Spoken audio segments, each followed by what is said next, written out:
ओम शांति। आज है 17 मई 2020 के अव्यक्त महावाक्य। पहले एक नज़र आज की मुख्य पॉइंट्स पर। आज बाप दादा ने पूछा, सभी बच्चे होली के साथ सदा हैप्पी भी रहते हैं? होली अर्थात पवित्र आत्माओं की प्रत्यक्ष निशानी है खुशी। तो चेक करो, क्या खुशी सदा प्रत्यक्ष रूप में दिखाई देती है? अगर खुशी नहीं तो अवश्य कोई अपवित्रता है, अर्थात संकल्प व कर्म यथार्थ नहीं है।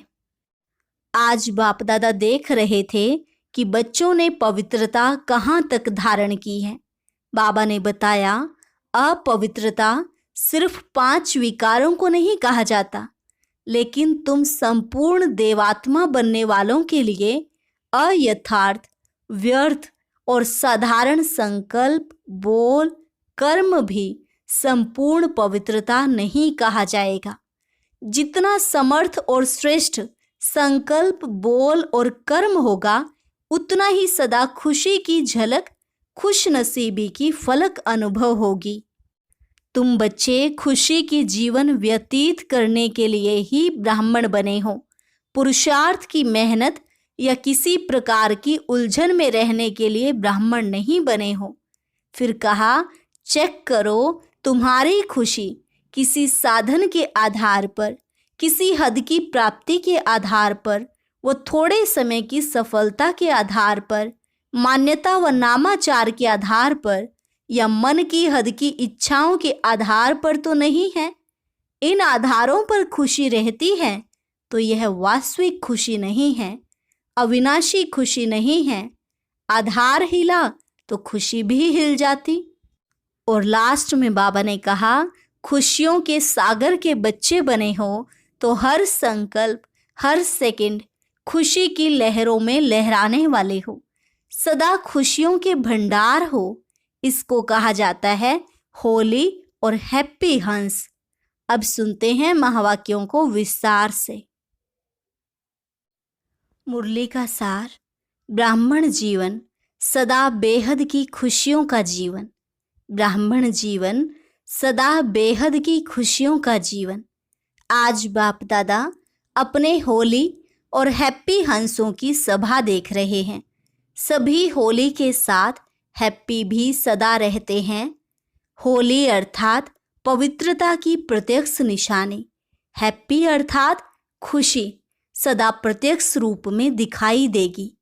अगर खुशी नहीं तो अवश्य कोई अपवित्रता अर्थात संकल्प व कर्म यथार्थ नहीं है, तब खुशी नहीं है। अपवित्रता सिर्फ 5 विकारों को नहीं कहा जाता, लेकिन संपूर्ण आत्माओं के लिए, देवात्मा बनने वालों के लिए अयथार्थ, व्यर्थ, साधारण संकल्प व बोल व कर्म भी संपूर्ण पवित्रता नहीं कहा जाएगा। संपूर्ण स्टेज के समीप पहुंच रहे हो, इसलिए वर्तमान समय के प्रमाण व्यर्थ और साधारण कर्म ना हो, इसमें भी चेकिंग और चेंज चाहिए। जितना समर्थ और श्रेष्ठ संकल्प, बोल और कर्म होगा, उतना सदा खुशी की झलक, खुश नसीबी की फलक अनुभव होगी और अनुभव कराएगी। बाप दादा सभी बच्चों की यह दोनों बातें चेक कर रहे थे कि पवित्रता कहाँ तक धारण की है, व्यर्थ और साधारणता अभी भी कहाँ तक है, और रूहानी खुशी, अविनाशी खुशी, आंतरिक खुशी कहाँ तक रहती है। सभी ब्राह्मण बच्चों का ब्राह्मण जीवन धारण करने का लक्ष्य ही है सदा खुश रहना। खुशी की जीवन व्यतीत करने के लिए ही ब्राह्मण बने हो, ना कि पुरुषार्थ की मेहनत व किसी न किसी उलझन में रहने के लिए ब्राह्मण बने हो। रूहानी आंतरिक खुशी व अतीन्द्रिय सुख जो सारे कल्प में नहीं प्राप्त हो सकता है, वह प्राप्त करने के लिए ब्राह्मण बने हो। लेकिन चेक करो कि खुशी किसी साधन के आधार पर, किसी हद की प्राप्ति के आधार पर व थोड़े समय की सफलता के आधार पर, मान्यता व नामाचार के आधार पर, मन के हद की इच्छाओं के आधार पर वह यही अच्छा लगता है, चाहे व्यक्ति, चाहे स्थान व वैभव। ऐसे मन पसंदी के प्रमाण खुशी की प्राप्ति का आधार तो नहीं है। इन आधारों से खुशी की प्राप्ति यह कोई वास्तविक खुशी नहीं है, अविनाशी खुशी नहीं है। आधार हिला तो खुशी भी हिल जाती। ऐसी खुशी प्राप्त करने के लिए ब्राह्मण नहीं बने हो। अल्पकाल की प्राप्ति द्वारा खुशी यह तो दुनिया वालों के पास भी है। उन्हों का भी स्लोगन है, खाओ पियो मौज करो। लेकिन वह अल्पकाल का आधार समाप्त हुआ तो खुशी भी समाप्त हो जाती। ऐसे ही ब्राह्मण जीवन में भी इन आधारों से खुशी की प्राप्ति हुई तो बाकी अंतर क्या हुआ? खुशियों के सागर के बच्चे बने हो तो हर संकल्प में, हर सेकंड खुशी की लहरों में लहराने वाले हो, सदा खुशियों के भंडार हो। इसको कहा जाता है होली और हैप्पी हंस।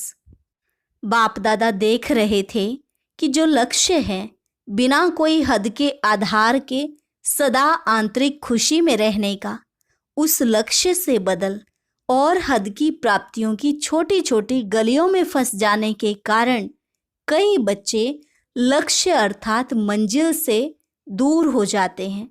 हाईवे को छोड़कर गलियों में फंस जाते हैं। अपना लक्ष्य खुशी को छोड़ हद की प्राप्तियों के पीछे लग जाते हैं। आज नाम हुआ, व काम हुआ, व इच्छा पूर्ण हुई तो खुशी है। मन पसंद संकल्प पसंद प्राप्ति हुई तो बहुत खुशी है।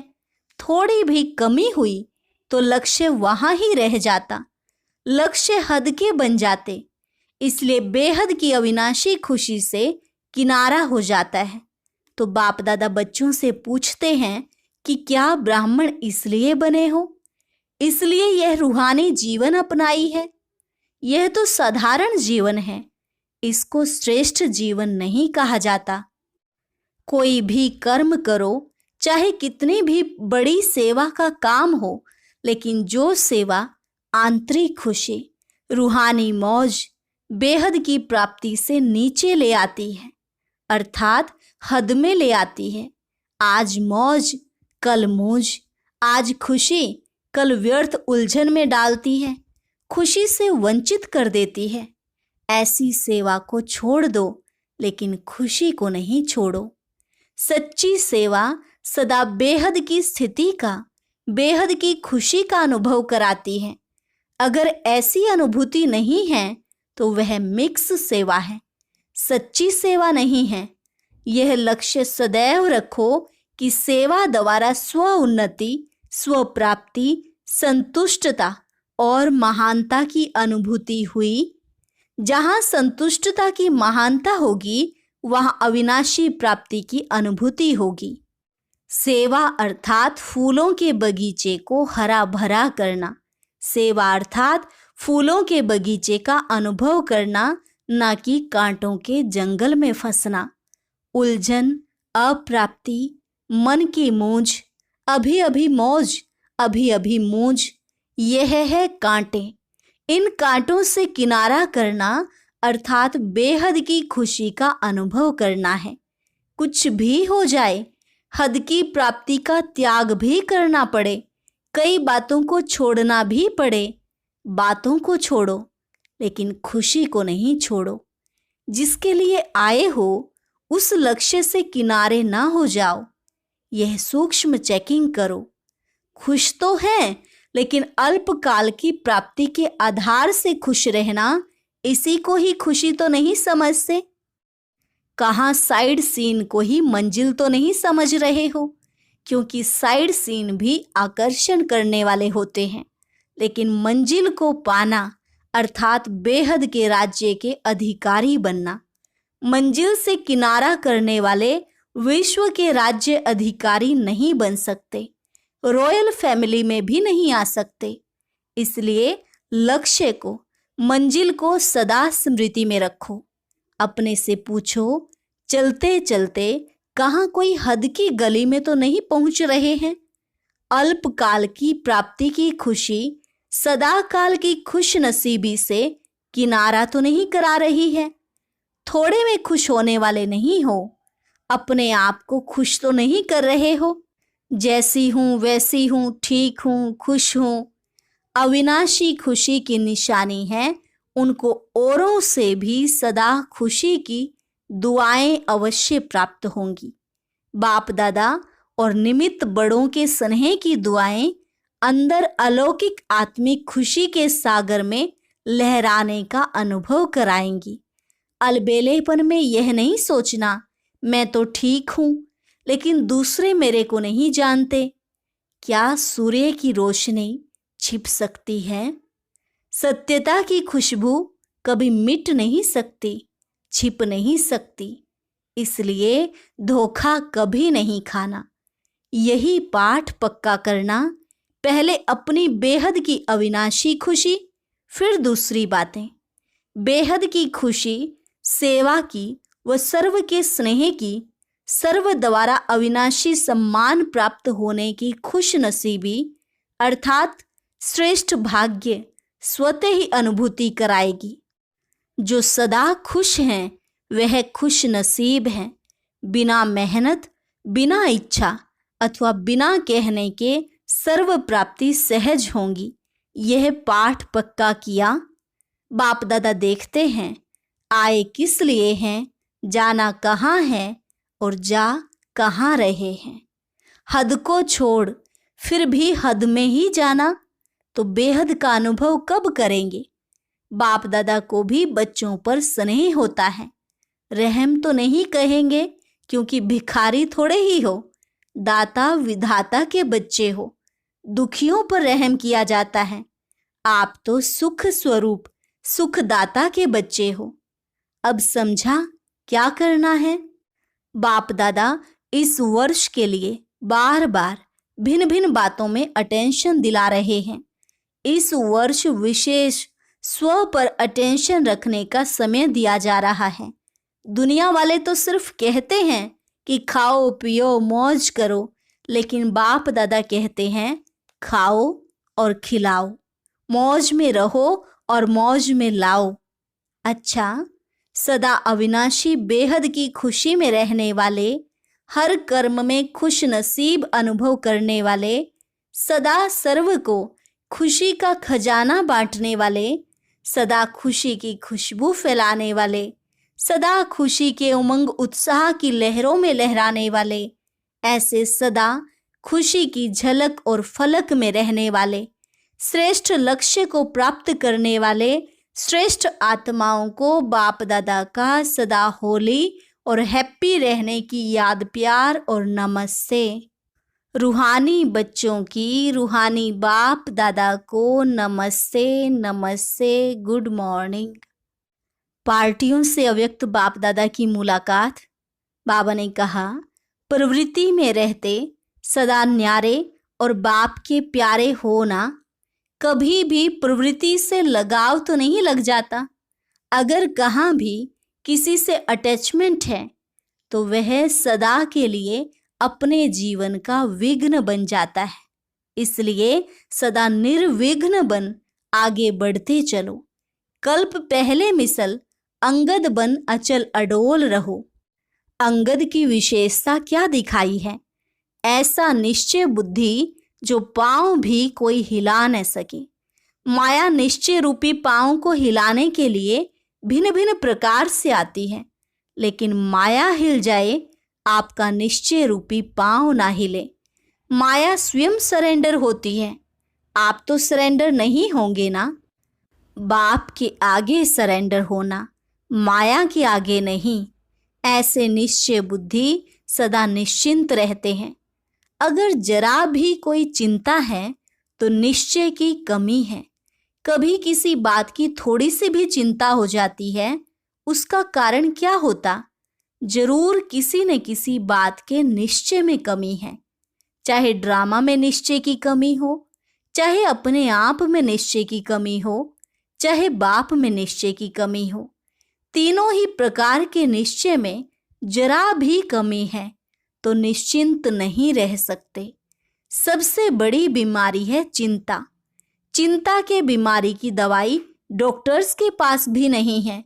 टेम्परेरी सुलाने की दवाई दे देंगे, लेकिन सदा के लिए चिंता नहीं मिटा सकेंगे। चिंता वाले जितना ही प्राप्ति के पीछे दौड़ते हैं, उतना प्राप्ति आगे दौड़ लगाती है। इसलिए सदा निश्चय के पांव अचल रहें। सदा एक बल एक भरोसा, यही पांव है। निश्चय कहो भरोसा कहो, एक ही बात है। ऐसे निश्चय बुद्धि बच्चों की विजय निश्चित है। फिर कहा, सदा बाप पर बलिहार जाने वाले हो। जो भक्ति में वायदा किया था वह निभाने वाले हो ना। क्या वायदा किया? सदा आप पर बलिहार जाएंगे। बलिहार अर्थात सदा समर्पित हो, बलवान बनने वाले। तो बलिहार हो गए या होने वाले हो? बलिहार होना माना मेरा कुछ नहीं, मेरापन समाप्त, मेरा शरीर भी नहीं। तो कभी देह अभिमान में आते हो, मेरा है तब देह भान आता है। इससे भी परे रहने वाले, इसको कहा जाता है बलिहार जाना। तो मेरापन सदा के लिए समाप्त करते चलो। सब कुछ तेरा, यही अनुभव करते चलो। जितना ज्यादा अनुभवी उतना अथॉरिटी स्वरूप। वह कभी धोखा नहीं खा सकते, दुख की लहर में नहीं आ सकते।